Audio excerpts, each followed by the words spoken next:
ELI5 What exactly is a racist dog whistle? The term dog whistle comes from the idea that only dogs can hear dog whistles. In this case it means language, phrases, or other similar acts that are not, taken in a vacuum, racist or bigoted, but are often used as such and are an attempt at plausible deniability because the phrase itself doesn't carry that meaning.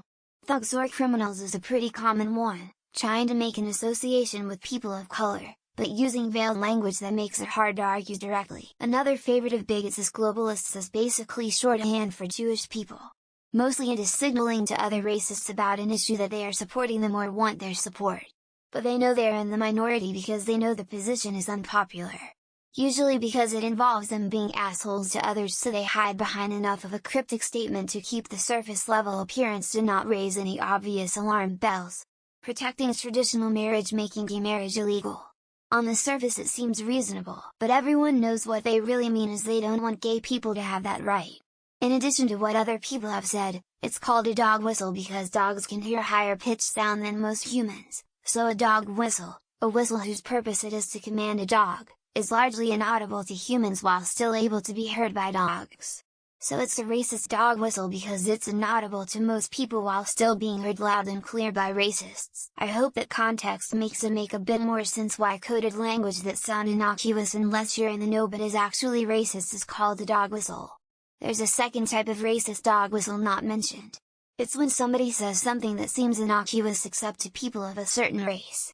When the race offended calls it out, the racists gaslight them saying it's harmless and they're being too sensitive.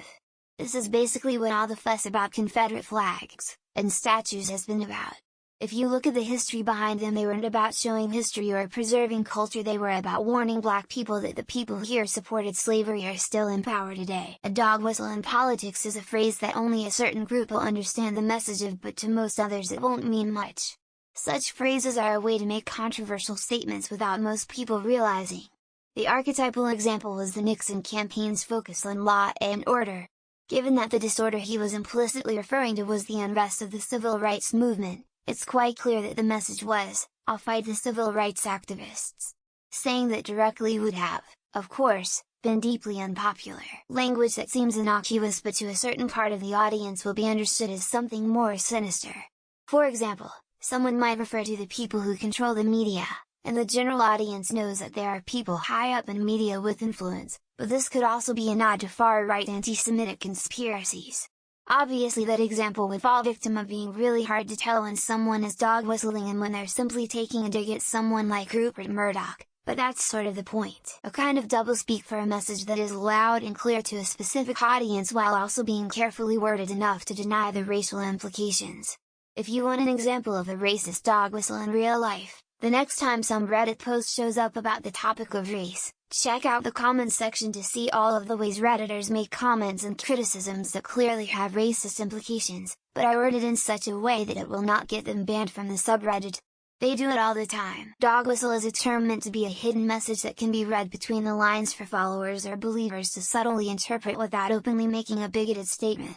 Canadian Conservatives Party has recently caught flack for releasing statements that included the terms old stock Canadians or praising people that use traditional Anglo-Saxon words. To casually read those statements you would think not much of it, but to people that buy into that anti-immigrant mindset this is a dog whistle for them. So there are like little buzzwords people say that don't sound that bad that can be construed as bad. For example, saying despite. Lol JK, but that's a silly but real example.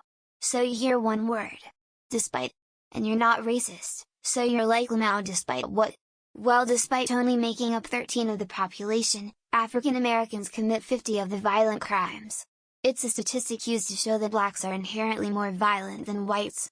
And so that, in its simplest form, is a racist dog whistle. In my day-to-day life it's when the guys are so concerned about the border crisis. Goddamn illegals. But we live in Georgia? Who gives a fuck? It feels like code for those brown people shouldn't be coming into this country. Maybe I'm wrong though.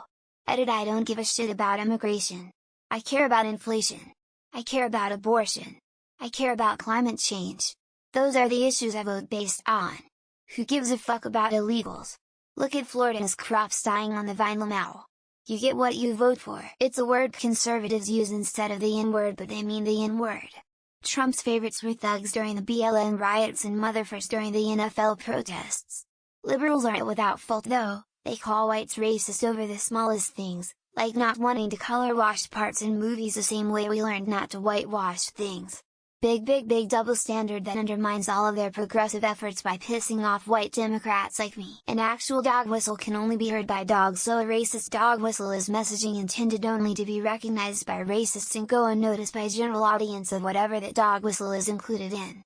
Though these days it's lost a lot of its meaning, like how Nazi or fascist just means person I don't like. Nowadays most of the time it's used by terminally online lunatics and basically translates to "you said something I don't like or agree with." Dog whistle in this context is synonymous with euphemism. A statement that on its face to an average person might seem reasonable or at least not overtly alarming, but to its target audience signals that they share some belief or sentiment that they might catch flack for if they said so outright. This video does a very good job exploring this.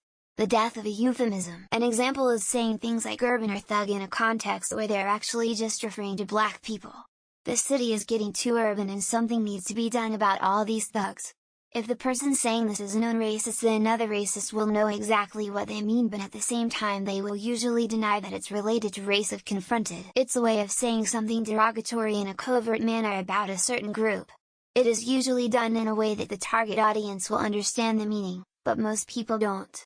Like how the far right will use the term Hollywood elites or globalists when they want to cast blame on Jews for culture war or economic nonsense, but can't say it out loud. It's a phrase or word or meme that will probably not mean anything to most people, but to those in the know it's clearly referencing a racist viewpoint.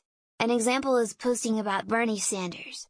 To most people it just looks like weird punctuation. If you're in the know, it's bringing attention to Bernie Sanders being Jewish. This quote by Lee Atwater sums it up perfectly. So you say stuff like forced busing, states' rights and all that stuff. You're getting so abstract now that you're talking about cutting taxes, and all these things you're talking about are totally economic things, and a byproduct of them is that blacks get hurt worse than whites. Another in the long list of examples here is blood libels.